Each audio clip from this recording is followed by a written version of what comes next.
नमस्कार साथियों, आज हम लेकर आए हैं आपके लिए इम्यूनोग्लोबुलिन।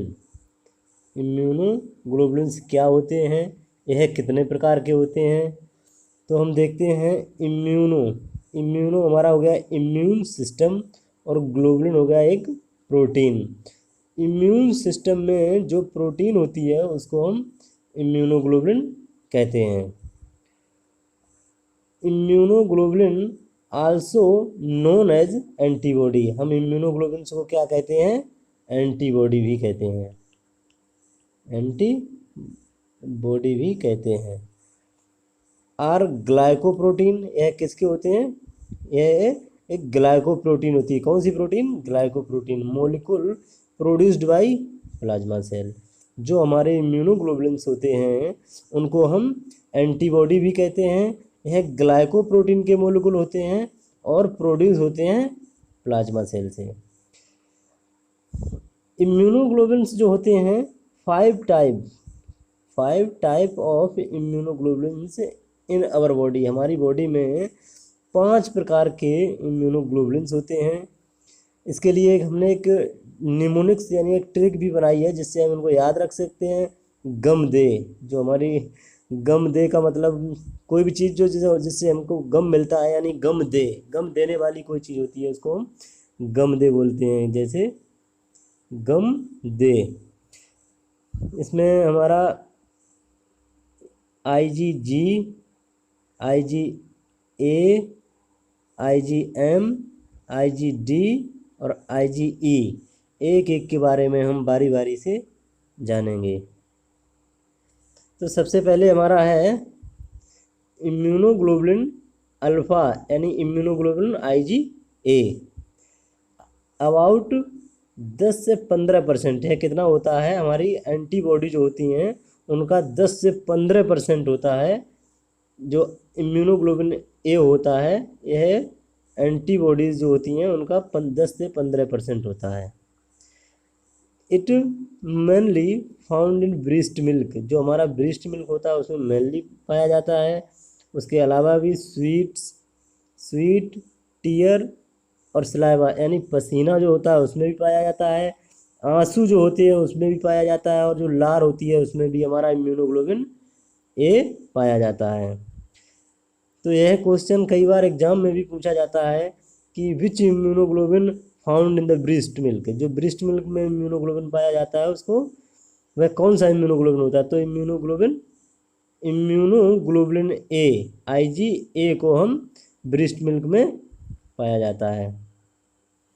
नेक्स्ट हम देखते हैं इम्यूनोग्लोबुलिन G, इसको हम गामा या इम्यूनोग्लोबुलिन G के नाम से भी जानते हैं। इम्यूनोग्लोबुलिन गामा और इम्यूनोग्लोबुलिन G, यह क्या होता है कि स्मॉलेस्ट, यह सबसे छोटा होता है। साइज में अगर हम देखें तो इम्यूनोग्लोबुलिन जो IgG होता है सबसे छोटा होता है, बट मोस्ट कॉमन है, सबसे कॉमन होता है, कॉमन एंटीबॉडी होती है, सबसे कॉमन एंटीबॉडी होती है। और नंबर में बात करें तो यह 75 से 80% लार्जेस्ट इन नंबर, सबसे ज़्यादा पाई जाने वाली एंटीबॉडी होती है। हमारी बॉडी में सबसे ज़्यादा पाई जाने वाली एंटीबॉडी कौन सी है, IgG, सबसे ज़्यादा पाई जाने वाली, largest in number.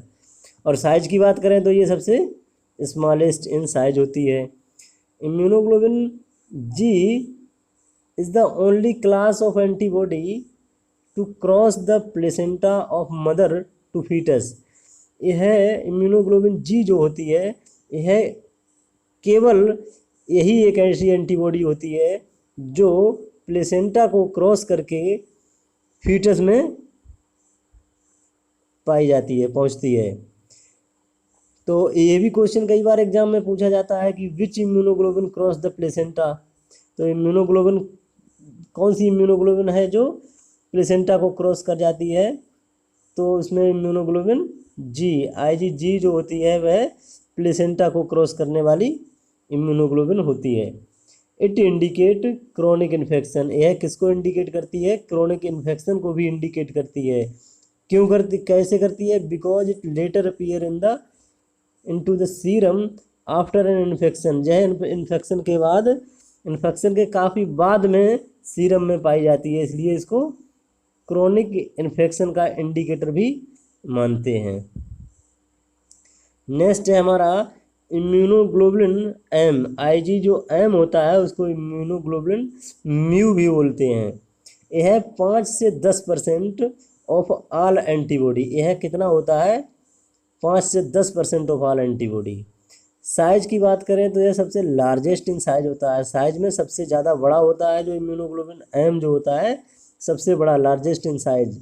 It indicate acute infection. जो आईजीजी था वह क्रोनिक इन्फेक्शन को इंडिकेट करता था, और आईजीएम जो है वो एक्यूट इन्फेक्शन को इंडिकेट करता है।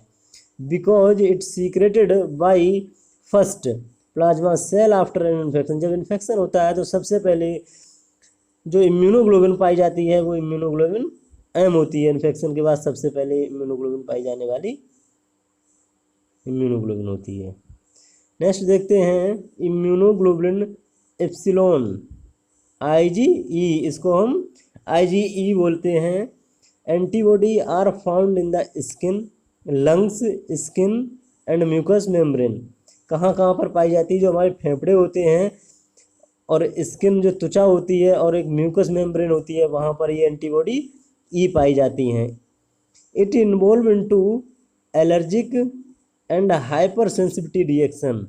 किसमें इन्वॉल्व होती है? Allergic and hyper sensitivity reaction में ये इन्वॉल्व होती है। तो ये भी एग्जाम में कई बार पूछा जाता है, which immunoglobin involve in the hyper sensitivity reaction. तो IgE involve in the hyper sensitivity and allergic reaction. हमें यह याद रखने की ज़रूरत है, कई बार जो एमसीक्यू आते हैं उनमें पूछा भी जाता है कि कौन सी इम्यूनोग्लोबिन होती है जो हाइपर सेंसिटिविटी में इन्वॉल्व होती है। नेक्स्ट है हमारा इम्यूनोग्लोबुलिन डेल्टा। इसको हम आईजीडी बोलते हैं।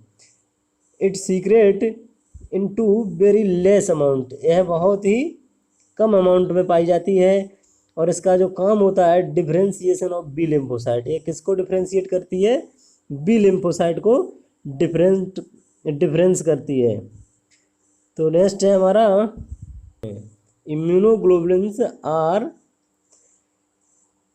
ग्लाइकोप्रोटीन। इम्यूनोग्लोबुलिन्स क्या होते हैं? ग्लाइकोप्रोटीन। ध्यान रखने की ज़रूरत है, ग्लाइकोप्रोटीन। ब्रेस्ट मिल्क में कौन सा इम्यूनोग्लोबिन पाया जाता है? इम्यूनोग्लोबिन ए।